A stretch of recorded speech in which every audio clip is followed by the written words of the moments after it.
और सुमिरन जी तरेटपाली स्थान के महंत 1008 श्री सुदर्शनाचार्य उर्फ सुमिरन जी ने जो कार्य कर दिखाया वो अद्वितीय है। बिहार का के लिए गौरव की बात है और हम सबों के लिए और हमारे समाज के लिए ये गौरव की बात है। सबसे पहली बात तो है कि धीरेन्द्र शास्त्री एक ऐसे संस्थान से जुड़े हुए हैं सन्यासी बाबा के, और जितने जल्दी पूरे देश में छा गए तो कहीं न कहीं तो देखने में चमत्कार है। नमस्कार, आप न्यूज फाउंडेशन देख रहे हैं। मैं हूं आपके साथ वंदना।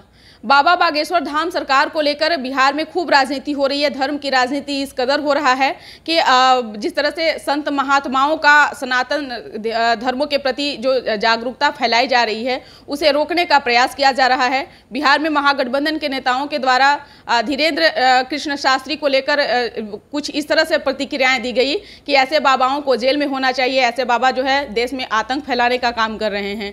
हमारे साथ बात करने के लिए हैं राष्ट्रीय लोक जनता दल के राष्ट्रीय उपाध्यक्ष रणविजय कुमार। सर, जिस तरह से अभी धीरेन्द्र कृष्ण शास्त्री को लेकर जो राजनीति हो रही, आप भी उनसे मिलने का काम किए, कैसा लगा आपको मिल करके? सबसे पहली बात तो है कि धीरेन्द्र शास्त्री एक ऐसे संस्थान से जुड़े हुए हैं सन्यासी बाबा के, और जितने जल्दी पूरे देश में छा गए तो कहीं न कहीं तो देखने में चमत्कार है। वैसे आम लोग जो उनका विरोध में बोलते हैं वो अगर कहीं खड़ा होंगे तो 10-20 आदमी भी उनको सुनने के लिए नहीं आते हैं। बिल्कुल। मीटिंग बुलाते हैं तो पैसे पर भीड़ इकट्ठा करवाते हैं, और यहाँ जान देकर लोग, लाखों लाख लोग, ऐसी आस्था बाबा में थी कि हर जात, हर समूह, हर समुदाय, यहाँ तक के कि मुसलमान लोग भी वहाँ सुन रहे थे कुछ न कुछ। तो आकर्षण शक्ति तो है, बिना शक्ति के तो आकर्षण होता नहीं है, और बाबा का है आशीर्वाद फलता है। सनातन धर्म के रक्षक के रूप में वो आगे बढ़ रहे हैं, इसलिए मेरी श्रद्धा तो बाबा के साथ है, इसमें कोई संदेह नहीं। और सुमिरन जी तरेटपाली स्थान के महंत 1008 श्री सुदर्शनाचार्य उर्फ सुमिरन जी ने जो कार्य कर दिखाया वो अद्वितीय है। बिहार का के लिए गौरव की बात है और हम सबों के लिए और हमारे समाज के लिए ये गौरव की बात है कि इतनी बड़ी प्रतिष्ठा और इतने बड़े भीड़ में, यहाँ 10-20 हज़ार के भीड़ में कुछ न कुछ हो जाता है, और जहाँ लाखों लाख, 10-10 लाख का भीड़ एक दिन आया और कोई कहीं कैजुअलिटी नहीं हुई, कहीं कोई नकारात्मक शक्ति काम नहीं किया। ये बहुत बड़ा योगदान हमारे वर्तमान वहाँ के मठाधीश सुदर्शनाचार्य जी उर्फ सुमिरन जी को है। उन्हें कोटि कोटि मैं धन्यवाद अपने ओर से और समाज की ओर से तथा आम जन सनातन धर्मियों की ओर से मैं दे रहा हूँ। विशेष इससे मैं क्या कह सकता हूँ। बिहार में जो हनुमंत कथा हुई, पूरे देश भर का जो रिकॉर्ड था वह टूटा। काफ़ी संख्या में जो लोग थे जिनको कहा जाता था कि आप नहीं आए, फिर भी लोग शामिल होते थे। ये एक तरह का कहा जाए तो इतना बड़ा सनातन धर्म के प्रति लोग जो अनुयायी थे उनमें कहीं ना कहीं एक अजीब ऊर्जा जो है वो। देखिए, भारत एक धर्म प्रधान देश है और यहाँ धर्म से खिलवाड़ नहीं किया जा सकता है, लेकिन धर्म पर जब जब अटैक हुआ है, जब जब उस पर कुछ लोग कुचक्र रचने की कोशिश किए हैं, तब तब किसी न किसी रूप में कोई न कोई महापुरुष अवतरित होते हैं, और सनातन धर्म कभी कमज़ोर होता नहीं है। लगता है कि कमज़ोर हुआ, लेकिन पुनर्स्थापित हो जाता है, जैसे आदि शंकराचार्य ने किया था, बहुत दिन पहले की बात नहीं है। उसी तरह कुछ दिन और पहले जब धर्म का लोप हो रहा था, बहुत से पाखंडियों का अनेक धर्म चल रहे थे, उस समय संत तुलसीदास का आविर्भाव हुआ था और उन्होंने सनातन धर्म की रक्षार्थ ऐसा काम किया, जो रामायण लिख दिया, वो आज जन जन में ऐसा लोकप्रिय है कि अनपढ़ आदमी भी जो ठेपा क्लास का है वो भी चौपाई 5 को बोल देगा और जो जीवन में उतार लेता है।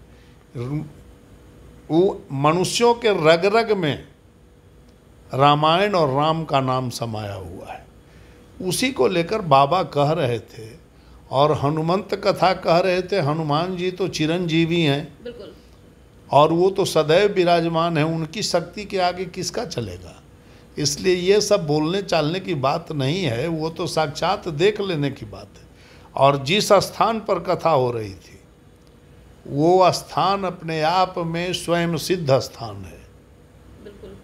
स्वामी राजेंद्राचार्य 1008 श्री राजेंद्राचार्य सूरी द्वारा स्थापित, और उसमें परमहंस स्वामी वासुदेवाचार्य जी जहाँ पर मठाधीश बने, उसके बाद परमहंस अवस्था में पहुँचे स्वामी 1008 श्री हम लोग के पूज्य गुरुदेव श्री धरणीधराचार्य। तो वैसे स्थान पर कथा हो रही थी तो भीड़ तो स्वाभाविक था, निश्चित तौर पे। इसलिए इसमें ये कहने की कोई बात ही नहीं है। और आज तरेट स्थान का नाम पूरे देश में यह स्थापित हो गया, और उससे सिर्फ तरेट और नौबतपुर का ही गौरव नहीं बढ़ा है, उससे पूरे बिहार का गौरव बढ़ा है। जो बिहार ने रिकॉर्ड तोड़ दिया पूरे देश का कि इतनी बड़ी भीड़, इतनी बड़ी सभा किसी धार्मिक अनुष्ठान में शायद ही हुआ होगा। निश्चित तौर पे आप भी भावुक हो गए, बोलते आप भी भावुक हो गए। हाँ, तो होना ही है, हमारे गुरु का नाम आया तो भावुक हो गए निश्चित तौर पे। लेकिन अभी फिलहाल में जिस तरह से महागठबंधन की सरकार चल रही है, लगभग कई महीने गुजर चुके, प्रशांत किशोर ने कहा कि बिहार में 2 ही सरकार जो है वह चला रहे हैं, एक तो बालू माफिया और दूसरे शराब माफिया। क्या आप इस बात से सहमत हैं? क्योंकि आप नीतीश कुमार को बहुत बिल्कुल हम 200% सहमत हैं। सरकार नहीं चला रहे हैं, उन्हीं का चल रहा है। सरकार तो नीतीश बाबू इतना बढ़िया चलाए 5 साल, लेकिन 5 साल के बाद धीरे धीरे डिटोरिएशन होते गया और स्थिति आज आ गई कि उनको अब कोई मतलब नहीं रह गया। जो 5 गो लोग बोलते हैं, अगल बगल बैठे हुए लोग, वही वो सुनते हैं। जनता से कट गए। पहले था, हम भी विधायक, उनके 3 बार हम विधायक रहे हैं, एक एक विधायकों से, एक एक कार्यकर्ताओं से अकेले मिलते थे। आज किसी से भी अकेले मिलने में कतराते हैं। ये वस्तु स्थिति है। और अकेले मिलकर वो सबसे फीडबैक लेते थे कि क्षेत्र की स्थिति क्या है, तो उनको हर चीज़ मालूम होता था। अब किसी से मिलते ही नहीं हैं। मिलते हैं तो उनके अगल बगल में जो उनके 5 गो हैं सलाहकार, वो बैठे रहते हैं। मान लिया किसी को शिकायत वही 5 में से किसी के लिए हो, कैसे बोलेगा? निश्चित। तो 5 गो ऑफिसर और 5 गो उनके सलाहकार राजनीतिज्ञ, जो जैसे कहते हैं वही करते हैं। कभी ऐसी कमजोरी नीतीश कुमार की रही होगी जो ये इर्द गिर्द लोगों से घिरे रह गए? कमजोरी कहीं कुछ नहीं है। नीतीश कुमार में इतनी प्रतिभा थी और है कि चाहने पर आज भी कुछ भी कर सकते हैं। लेकिन एक काम करते करते आदमी का हो जाता है कि चलिए सब चीज़ स्मूथली जो कह रहे हैं कर रहे हैं, और बराबर उनको धोखा हो रहा है निश्चित तौर पे। लेकिन उसके बाद भी अब नहीं सजग हो रहे हैं तो उसका क्या उपाय है?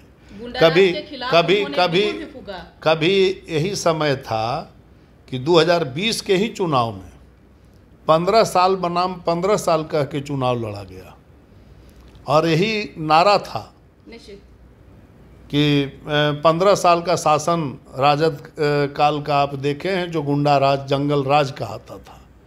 और पता नहीं कुछ दिन के बाद वही जंगल राज मंगल राज हो गया, और उसी से हाथ मिला लिए, घुटने टेक दिए नीतीश कुमार।